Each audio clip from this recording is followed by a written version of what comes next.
E aí, tudo certo? Carlos Tozinho aqui na área para mais uma aula do The Dev Show. E nessa aula a gente vai falar sobre mais um dos recursos introduzidos na versão 21 do Java, mais especificamente sobre esse cara que está aparecendo aí na tela, o Record Patterns, definido no JP 440. Estou com a página aberta aqui no site do openjdk.org, tá? Basicamente aqui tem toda a explicação, mas eu vou mostrar para você na prática o que é esse recurso novo, o que são os Record Patterns, por que isso pode te ajudar de alguma forma, tá? Bom, mas para a gente entender sobre Record Patterns, a gente primeiro precisa entender sobre Records, tá? E eu acho legal fazer um resumo aqui porque eu sei que tem muita gente que, apesar de Record ser um tema que já está há algum tempo aí no Java, tem muita gente que não usa ainda, ou tem muita gente que ainda não entendeu como que um Record Pattern funciona, tá? Ou melhor, como que um record funciona, né? Então, para isso, vamos criar aqui uma classe e aí a gente vai tentar entender na prática. Você vai ver qual que é o benefício de você criar um record, tá? Então, por exemplo, vamos supor aqui que eu tenho uma nova classe chamada person para representar uma pessoa. E essa minha pessoa, ela tem um nome e uma idade, tá? Então, eu vou criar aqui um private string name e vou criar aqui também um private int age, tá? Então tá aqui. Bom, agora eu vou construir aqui um construtor que recebe esses dois parâmetros aqui, tá? E aí eu posso definir esses atributos aqui como final, né? Afinal de contas, agora sempre que eu crio o objeto, eu estou passando as informações. E agora eu vou chamar aqui, vou criar dois métodos getters, um para o name e um para o age, tá? Bom, além disso, o que mais que a gente pode fazer dentro do contexto aqui de uma classe como essa? A gente pode, por exemplo, implementar o equals e o hashcode, né? Afinal de contas, se a gente quiser, por exemplo, usar esse person dentro de um set, né? A gente vai precisar disso. Então, vou implementar o equals e o hashcode, vou implementá-los utilizando os dois campos, tá? Então, tá aqui. Eu também posso implementar aqui um toString, ok? Certo. Então, veja. Acabei de criar uma classe cheia de boilerplate, tá? Aqui é todo esse código extra que você tem que criar para representar algo que é muito simples aqui, né? Que é um objeto imutável, quer dizer, depois de definir os valores ali para os atributos, eu não tenho mais como alterar, tanto que o meu método só tem métodos getters e os atributos são final, né? Então não posso reatribuir valores aqui. E é um objeto imutável que basicamente serve para representar o estado de uma pessoa, tá? Então veja, eu tive que fazer uma série de coisas aqui para fazer a coisa acontecer. Funciona? Funciona. Os programadores Java têm feito isso há anos, tá? E sempre tem funcionado. Como que a gente faria aqui no caso, por exemplo, para criar uma pessoa? A gente por exemplo, criaria aqui uma person P qualquer. Nessa person a gente passaria um nome. Então, por exemplo, Pedro e a idade 20, tá? Se eu pedir, por exemplo, para mostrar na tela P, basicamente o que eu vou ver aqui então vai ser a chamada ao toString, né, dessa pessoa e tá aqui, certo? Bom, no Java foi criado então o conceito de record justamente para você eliminar esse tipo de construção, tá? Onde você tem uma classe com atributos que são imutáveis e que servem simplesmente para representar um conjunto de dados, tá? Agrupar algumas informações. Esse tipo de coisa você pode trocar então por um record, tá? E o record, ele é mais ou menos assim, tá? Então veja só, ao invés de class eu uso record e aí eu passo, logo que eu defino o nome, né? Eu passo entre parênteses já os valores que vão ser passados no construtor desse record. Do ponto de vista de quem usa, é a mesma coisa. Eu construo um objeto exatamente como eu construo uma classe, tá? Um objeto de um record exatamente como eu construo uma classe. A diferença, tá, é que aqui eu já passo os valores, tá, para esses caras aqui. E esses caras aqui, o name e o age, eles acabam virando propriedades desse record. E essas informações são expostas, tá? Então, por exemplo, se eu quiser aqui chamar o método getAge, basta eu chamar age, tá? Se eu quiser chamar o método getName, basta eu chamar name. Então, perceba que esses métodos são gerados automaticamente para o record, tá? Eu não precisei defini-los aqui. Eu não tenho para os setters, tá? Porque o record assume que o teu objeto vai ser imutável. Se eu pedir para executar esse código, você vai ver que ele vai mostrar, então, ó, 20, Pedro, e com um detalhe, ó, ele também tem uma implementação de toString. E ele vai mais além. Ele implementa também um equals e um hashcode para você, tá? Então, quando você tem esse tipo de objeto, representar dessa forma é o melhor que você tem a fazer, ok? Bom, mas por que eu estou falando disso, tá? Bom, justamente por causa do que a gente estava falando ali, né, dos record patterns, tá?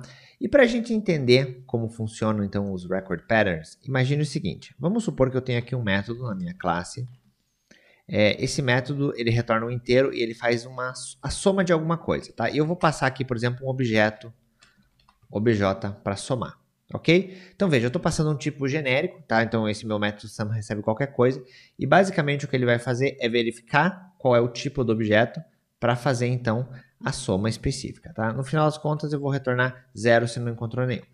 Então, o que eu vou fazer aqui? Se, por exemplo, vamos imaginar, tá?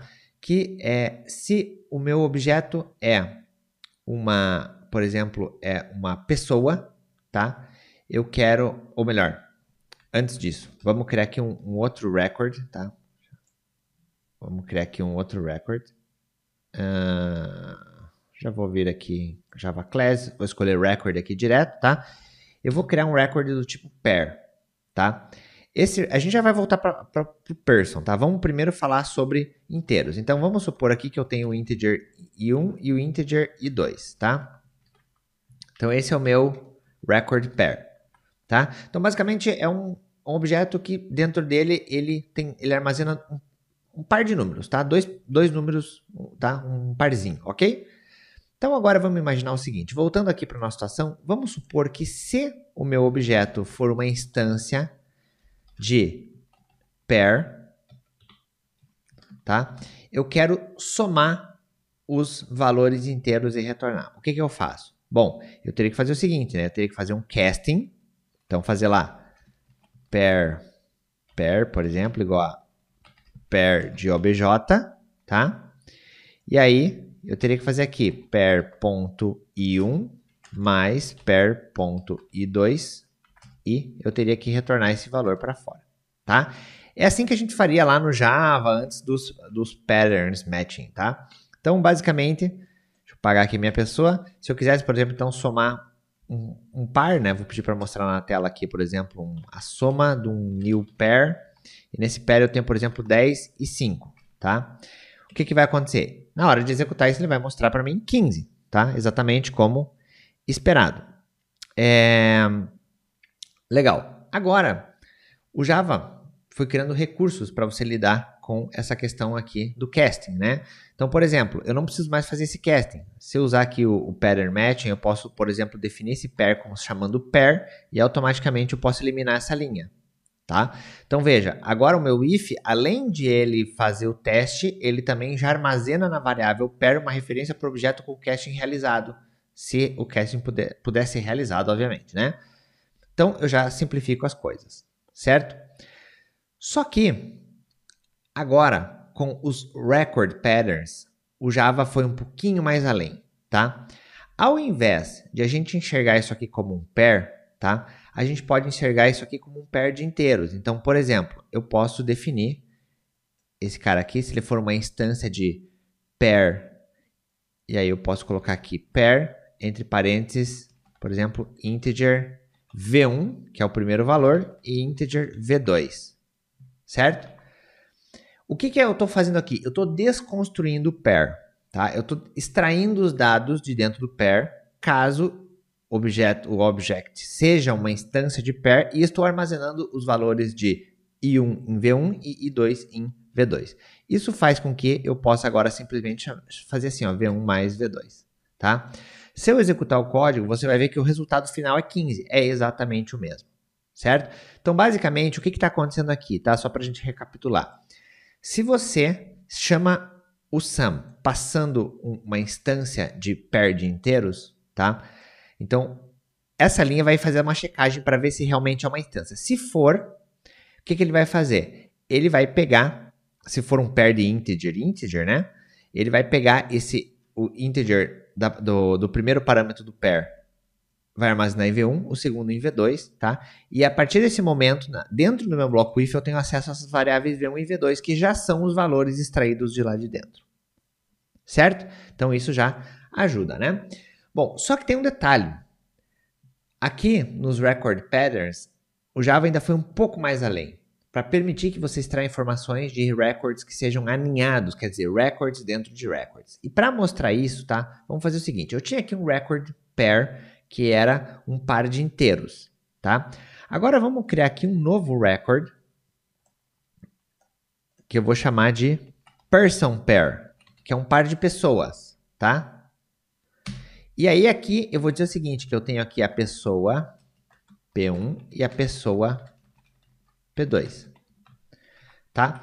Note o seguinte, eu tenho um record que dentro dele, né, no construtor desse record, eu estou passando dois novos records. Então eu tenho aqui records dentro de records, tá? Isso é você trabalhar de forma alinhada com records.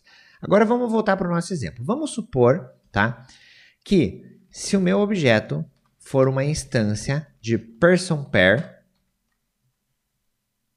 aqui person pair, instance of person pair, tá?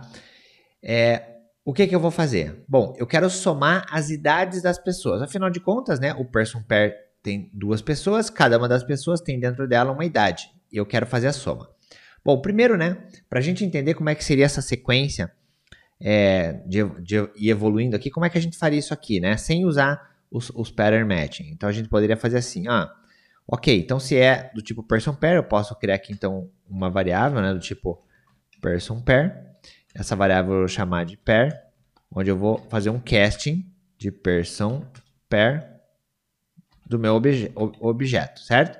E aí eu faço, retorno, pair.p1.age mais pair.p2.age. Você tá vendo que isso aqui funciona, tá? E olha só, se a gente vier aqui, por exemplo, criar um novo person pair, tá? Onde eu tenho, por exemplo, a primeira pessoa vai ser a pessoa X com 10 anos, tá? E o segundo aqui vai ser uma pessoa que eu vou chamar de Y, que tem, por exemplo, 20 anos. Certo? Então, olha só, deixa eu só arrumar aqui, ó. Então, vou somar um person pair. Aí aqui acho que vai ficar mais claro, né? Então, tá aqui, ó, tá? Então, se no primeiro caso eu tinha 15, no segundo eu vou ter 30, certo? Porque eu estou somando 10 com 20. Então, tá aqui, 15 e 30. Bom, mas você já aprendeu que eu poderia usar, por exemplo, o pair aqui e simplesmente eliminar essa linha, tá? Funciona? Funciona. Posso provar para você. Eu venho aqui e executo, você vai ver que vai executar e vai mostrar 30. Só que aqui, como eu falei para você, a gente pode começar a avançar, né? Bom, a gente tem então aqui dois níveis, pair.p1 e pair.p2. Então, eu estou mexendo com dois records, um dentro do outro, né? Como eu mostrei no exemplo anterior, a gente pode desconstruir esse person pair, colocando, por exemplo, assim, person pair, e aí passando aqui person p1 e person p2. E ao fazer isso, basicamente, eu tiro um nível, tá? Eu posso agora simplesmente chamar p1.age e p2.age, ok? Exatamente o que eu estava fazendo antes, tá? Você vai ver que a construção aqui é a mesma. Agora, onde é que está a forma diferenciada de trabalhar com records aninhados que os record patterns trouxeram? Tá aqui, ó. Eu posso, ao invés de passar o person aqui, tá? Esse person pair, na verdade, é um par de person. Só que person, lembra o que tem dentro dela? Tem um name e um age, tá? Então, o que eu posso fazer? Eu posso definir isso aqui da seguinte forma. Um person pair de person, que tem o name 1 e a age 1, e um outro person que tem o name 2 e a age 2, tá? Esses caras aqui são, eu tenho que pôr os tipos, né? String int, e aqui a mesma coisa, string int. O que acontece agora? Acontece que eu não preciso mais fazer p1.age mais p2.age, eu posso simplesmente fazer age1 mais age2, certo? Executando isso aqui, você vai ver que a resposta é exatamente a mesma. Como o name1 não é utilizado, né, a gente pode colocar aqui, por exemplo, só um underscore, né, para dizer que é uma variável que não está sendo considerada, tá? E a gente tem a resposta. Então, o que está acontecendo aqui? Basicamente, se esse objeto for uma instância de person pair, eu estou desconstruindo o person pair, dizendo que ele é, na primeira posição do pair, é um person, e dentro dela tem aqui uma string que não me interessa o que é, e uma idade, que eu vou chamar de age1, e no segundo também, uma string com o nome que não me interessa o que é, e uma idade que é age2. Quer dizer, eu acabei de criar duas variáveis, age1 e age2, que estão disponíveis para eu usar dentro do meu if com as idades dessas duas pessoas, fazendo com que, então, aqui dentro do meu if fique tudo mais simplificado, tá? Então, esse é o recurso novo do Java 21 dos Record Patterns, beleza? Espero que você tenha gostado. Um forte abraço e nos vemos na sequência. Até lá!